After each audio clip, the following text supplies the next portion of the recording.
میں پھر ایک مرتبہ کہنا چاہوں گا کہ نام رکھا ہے فاطمہ اور کام ہے سارا کا سارا گیتا اور سنیتا کا۔ فاحشات اور فاسقات کا جو کام ہوا کرتا ہے، آج ہماری بہو بیٹیاں ہمارے معاشرے میں کتنی ہیں جو مسلمان ہیں اور اس قسم کے کاموں میں ملوث ہیں۔ اور غیرت اس بات پر ہے، حیرت اس بات پر ہے کہ اگر کوئی غیرت مند مسلمان یہ کہہ کر کے ٹوک دے کہ نام تو نے رکھا ہے اپنا فاطمہ، نام رکھا ہے تو نے عائشہ اور کام تیرا ہے لنڈا کا اور نہ معلوم کن کن خرافات قسم کی عورتوں کا، یہ کیا چکر ہے؟ تو یہ بے غیرت قسم کے لوگ آج بہت ساری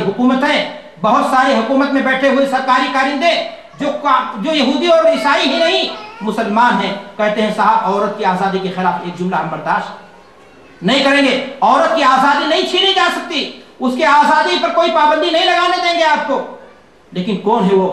باغیرت انسان مسلمان حمیت والا جو کھڑے ہو کر کے کہہ دے کہ محمد الرسول اللہ صلی اللہ علیہ وسلم کی لائی ہوئی شریعت پر تو اپنے عمل و کردار کے ذریعہ انگشت نمائی کرے، غیروں کو مذہب اسلام کے بارے میں نہ معلوم کیا کیا کچھ سوچنے پر مجبور کر دے اور ہماری غیرت نہ جاگے۔ تیرے خلاف اگر میں بول دوں تو تیری آزادی چھننے لگے اور تیرے کارندے سارے کے سارے ایجنٹ کھڑے ہو جائیں اور شور مچائیں کہ ہم ایک جملہ بھی عورت کی آزادی کے خلاف نہیں سنیں گے۔ لیکن میرے بھائیوں، آج حق بول دیجئے تو اس کے خلاف سارے لوگ کھڑے ہو جاتے ہیں۔ سچ کہا کسی شاعر نے، خیرت کا نام جنوں رکھ دیا، جنوں کا خیرت، جو چاہے آپ کا حسن کرشمہ ساز کرے۔ آپ نے ابھی خبروں میں سنا ہوگا، تازہ خبر ہے، ہندوستان کی پارلیمنٹ کی ایک باوقار شخصیت مانی جاتی ہے، ہمارے بھائی نے شعر میں بھی اشارہ کیا تھا، شبانہ اعظمی، انہوں نے یورپ میں جا کر کے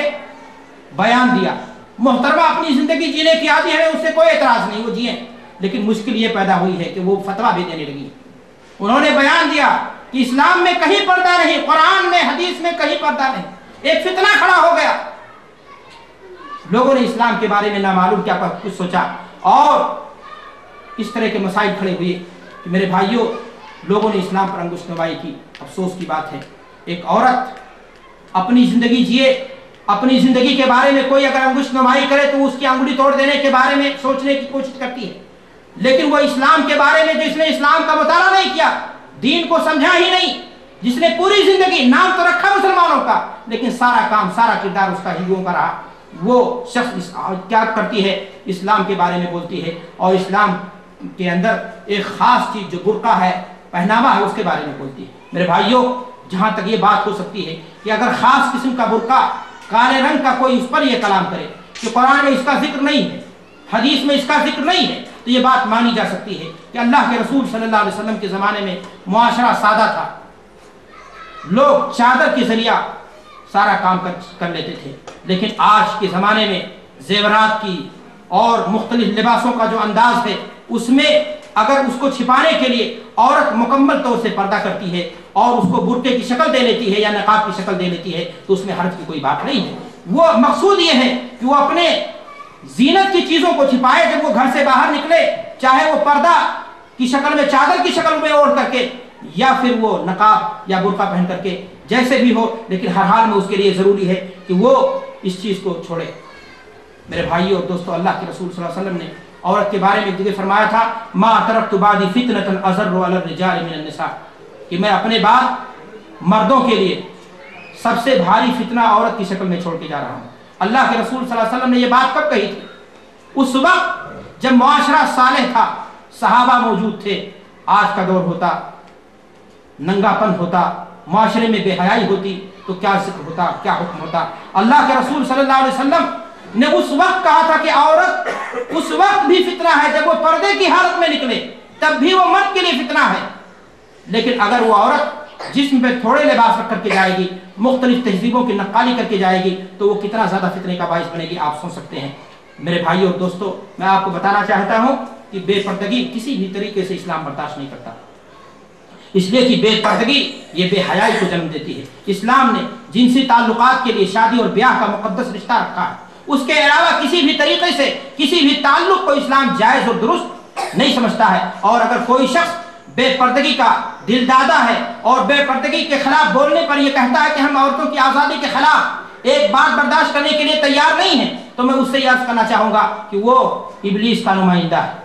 سب سے پہلے بے پردگی کی جس نے دعوت دی وہ ابلیس تھا۔ واقع حوا اور آدم آپ کے سامنے ہے، آپ دیکھیے اللہ تعالیٰ قرآن مجید میں فرماتا ہے یا بنی آدم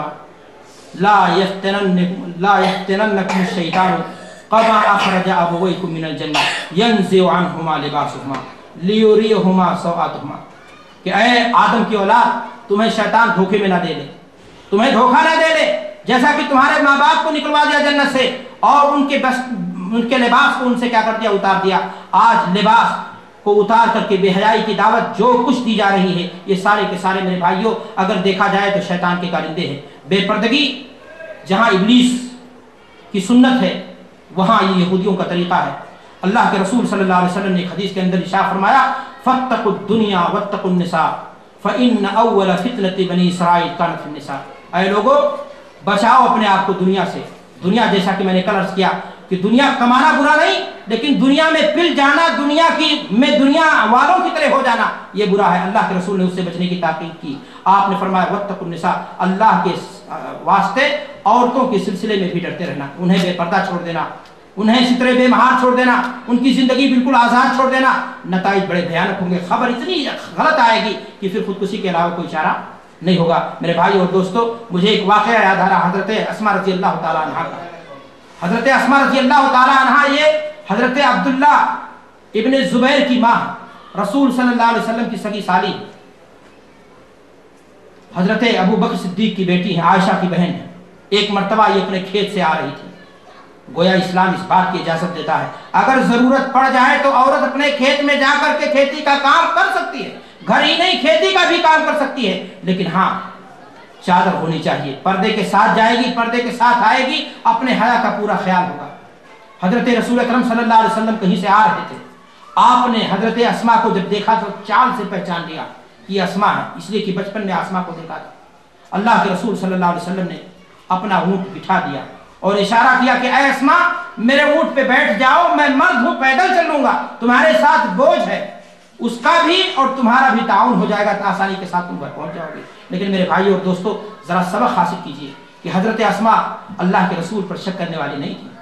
اللہ کے رسول سگے بہنوئی تھے، اللہ کے رسول صلی اللہ علیہ وسلم بہنوئی ہی نہیں، آپ نبی تھے، رسول تھے۔ آپ کے بارے میں حاشا وکلا اسماء کے دل میں کوئی غلط بات پیدا ہو ایسا ممکن نہیں، لیکن اسماء رضی اللہ تعالیٰ عنہا نے یہ کہہ کر کے انکار کر دیا کہ اے اللہ کے رسول صلی اللہ علیہ وسلم میں آپ کے سواری پر بیٹھ جاتی، اور یہ حکم چونکہ اللہ کے رسول نے بحیثیت رسول نہیں دیا تھا، کہا کہ اے اللہ کے رسول میں آپ کی سواری پر بیٹھ جاتی، لیکن مجھے زبیر کی غیرت یاد آ رہی ہے، میرے شوہر کو کہیں یہ بات بری نہ لگ جائے کہ ان کی اجازت کے بغیر میں غیر کی سواری، اللہ اکبر، محمد الرسول اللہ کی سواری پر بیٹھ کر کے بیوی چلی آئی۔ آج ہمارے معاشرے میں مسلمان بھائی اپنی بہن کو کہتا ہے جعفر فلاں کے ساتھ چلی جاؤ، کوئی مشکل نہیں، اپنی بیوی کو فلاں کی سواری پہ بھیج دیتا کہتا ہے کوئی مشکل نہیں، مشکل اس ناطے تمہاری ختم ہو گئی تو تمہارے یہاں سے حیا ختم ہو گئی۔ اگر حیا باقی ہوتی، ایمان باقی ہوتا تو واقعی معنی میں تمہارے یہاں مشکل کھڑی ہوتی۔ کہتا نہیں کوئی پرابلم نہیں ہے، یہ تو چلتا ہے، اور چلتا اس ناطے ہے کہ تم ان چیزوں کی بے حیائی کے کیا ہو گئے ہو، عادی ہو گئے ہو۔ میرے بھائی اور دوستو اگر عادی نہ ہم ہوئے ہوتے تو یہ ساری چیزیں آج ہمارے اندر پیدا نہ ہوتی۔ میں نے آپ سے کہا کہ اللہ کے رسول صلی اللہ علیہ وسلم کی احادیث بتاتی ہیں کہ بے پردگی جہاں ابلیس ملعون کی سنت ہے وہی یہودیوں کا یہ طریقہ ہے۔ اللہ کے رسول صلی اللہ علیہ وسلم نے فرمایا کہ یہودیوں میں سب سے پہلا فتنہ عورتوں کے سلسلے میں بے حیائی اور بے حجابی کا پیدا ہوا تھا۔ تو اے لوگوں تم اپنی عورتوں کے سلسلے میں بچو، اس سلسلے میں گویا آج بھی اگر آپ دیکھیں گے بے حیائی کا موجد، مختلف ڈیزائنوں کے موجد، عورت کو آزادی کے نام پر، ماڈلنگ کے نام پر، فیشن کے نام پر ننگا کر دینے کے سلسلے میں اگر آپ ان کو دیکھیں تو ان کی کوئی مثال یہودی اور عیسائیوں کی آپ کو نہیں ملے گی۔ اور ہم ہیں میرے بھائیوں کہ ہم انہی کی نقالی میں پورے طور سے دوڑے چلے جا رہے ہیں۔ ہمارا اپنا معاشرہ تھا، ہماری اپنی الگ پہچان تھی، ہمارا اپنا الگ کردار تھا، ہمارا اپنا الگ لباس تھا، ہمارا اپنا الگ کلچر، اپنی تہذیب تھی، لیکن آج یہ ساری چیزیں خسف ریزہ لگ رہی ہیں، معمولی لگ رہی ہیں، ان کی کوئی وقت نہیں رہ گئی۔ جو کچھ ہمیں مزہ آ رہا ہے غیروں کی تقلید میں، اور اللہ کے رسول صلی اللہ علیہ وسلم نے فرمایا من تشبہ بقوم فہو منہم، اگر کوئی شخص کسی قوم کی نقالی کرے گا، چاہے وہ لباس میں کرے چاہے اور کسی چیز میں کرے، تو وہ انہی کا ساتھی مانا جائے گا۔ میرے بھائیوں ضرورت اس بات کی ہے کہ ہماری ایمانی غیرت جاگے اور ہم